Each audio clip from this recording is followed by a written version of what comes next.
एक आदमी जो जीवन भर राम नाम जपता रहा, अब वो बूढ़ा हो गया था। बूढ़ा ही नहीं हुआ बल्कि इतना कमज़ोर हो चुका था कि अपनी जगह से बिना किसी सहारे के उठ भी नहीं पाता था। ऐसी स्थिति में भी उसने कभी राम नाम का अपने से अलग नहीं होने दिया। वो पूरा दिन मन में राम नाम लेता रहता। राम नाम की वजह से उसे अपनी तकलीफ़ों को सहन करने की शक्ति मिलती। बूढ़े हो चुके इस आदमी को 2 बेटे थे जो उसे नित्य कर्म करने में मदद करते। शुरू में वो बिना कहे खुद अपने बूढ़े बाप की सहायता कर दिया करते थे। फिर धीरे धीरे जब आप बाप खुद बुलाता तब आते, लेकिन जैसे जैसे वक्त बीतता गया तो वो 2-3 बार पुकारने के बाद भी मुश्किल से आते और कभी कभी रात को भी नहीं आते।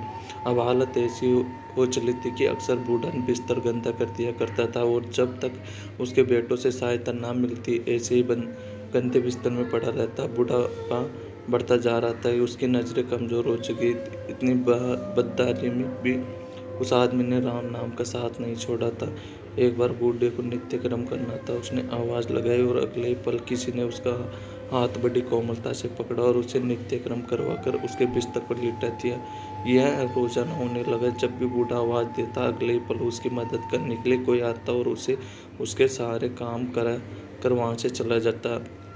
नज़र कमज़ोर हो चुकी थी, देखकर बूढ़ा उसे पहचान नहीं पाता था, लेकिन बूढ़ा जानता था कि यह उसके बेटे नहीं हो सकते और वह स्पर्श भी उनके बेटों का नहीं था। एक दिन जब बूढ़े आदमी ने अपने नित्य क्रिया करने के लिए अपने बेटों से मदद मांगी तब अगले पल उससे फिर से वही मुलायम वाला स्पर्श महसूस हुआ। सारा काम खत्म करने के बाद बूढ़े आदमी ने उस व्यक्ति का हाथ पकड़ लिया और उससे पूछा, सच सच बताओ कि तुम बिस्तर पर लेटे थे? यह रोजाना होने लगा। नज़र कमज़ोर हो चुकी थी, देखकर बूढ़ा उसे पहचान नहीं था, लेकिन बूढ़ा जानता था कि अब उसके बेटे नहीं हो सकते। वह स्पर्श उन बेटों का नहीं था।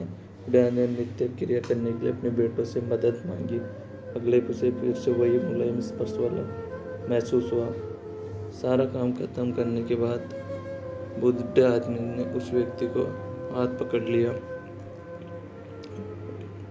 उससे पूछा, सच सच बताओ आखिर तुम हो कौन? तुम मेरे बेटे तो नहीं हो सकते। बूढ़े के सवाल के साथ उसके कमरे में बहुत तेज रोशनी हुई और प्रभु ने अपने दिव्य अवतार में वहां पर दर्शन दिए। किसी भी वस्तु को बड़ी मुश्किल से देख पाता वह बूढ़ा भगवान के दिव्य रूप को स्पष्ट रूप से देखने में समर्थ हो गया। जिस भगवान का नाम वो पूरा जीवन लेता रहा, उसे अपने पास पाकर बूढ़ा उनके चरणों में गिर पड़ा और बोला, भगवान मैं धन्य हो गया जो आपने मुझे साक्षात दर्शन दिए, लेकिन भगवान मैं बहुत शर्मिंदा हूँ क्योंकि मैंने आपसे मेरे नित्य कर्म करवाए। भगवान ने कहा, मेरे लिए सारे काम एक जैसे हैं। अगर वह काम मुझे अपने भक्तों के लिए करना पड़े तो मुझे सभी कामों में खुशी मिलती है। बूढ़े ने हाथ जोड़ते हुए भगवान से कहा, लेकिन भगवान आप यह सब करने के बजाय मुझे मुक्ति क्यों नहीं कर देते? क्या आपके दर्शन मात्र से मेरी मुक्ति संभव नहीं?